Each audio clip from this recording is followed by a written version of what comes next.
Presiden Prabowo Subianto mengadu kerahi gelar pahlawan nasional untuk Presiden kedua Republik Indonesia, Jenderal Besar TNI Haji M. Soeharto di Istana Negara, Jakarta, Senin 10 November 2025. Keputusan Prabowo itu langsung menuai pro kontra di masyarakat. Menanggapi itu, Siti Hardianti Rukmana atau yang akrab dipanggil Tutut Soeharto memberikan tanggapannya. Bersama adiknya yang juga anak Soeharto, Bambang Trihatmojo sebagai perwakilan keluarga, Tutut mengungkap hal itu wajar, sebab masyarakat pasti ada yang pro kontra. Tapi dia mengingatkan untuk melihat lagi apa yang sudah dilakukan ayahnya sejak muda hingga wafat, perjuangan untuk bangsa dan negara. Tutut pun tidak masalah dengan munculnya pro kontra, namun masyarakat harus tetap menjaga semangat persatuan dan tidak terjebak dalam perbedaan ekstrim. Tak lupa, Tutut juga menyampaikan terima kasih kepada Presiden Prabowo Subianto yang telah menetapkan ayahnya sebagai salah satu dari 10 tokoh penerima gelar pahlawan nasional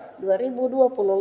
Menurut Tutut, keputusan tersebut tidak lepas dari pemahaman Prabowo terhadap kiprah Soeharto, baik sebagai prajurit maupun pemimpin bangsa. Ahli waris almarhum Jenderal Besar TNI Haji Muhammad Soeharto, tokoh dari Provinsi Jawa Tengah. Pahlawan bidang perjuangan, Jenderal Soeharto menonjol sejak masa kemerdekaan. Sebagai wakil komandan BKR Yogyakarta, ia memimpin pelucutan senjata di Jepang, Kota Baru 1945. Ahli waris almarhum Jenderal Besar TNI Haji Muhammad Soeharto, tokoh dari Provinsi Jawa Tengah. Pahlawan bidang perjuangan, Jenderal Soeharto menonjol sejak masa kemerdekaan. Sebagai wakil komandan BKR Yogyakarta, ia memimpin pelucutan senjata di Jepang, Kota Baru 1945. Ahli waris almarhum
Download Tribun X sekarang, menghadirkan lokal menjadi Indonesia.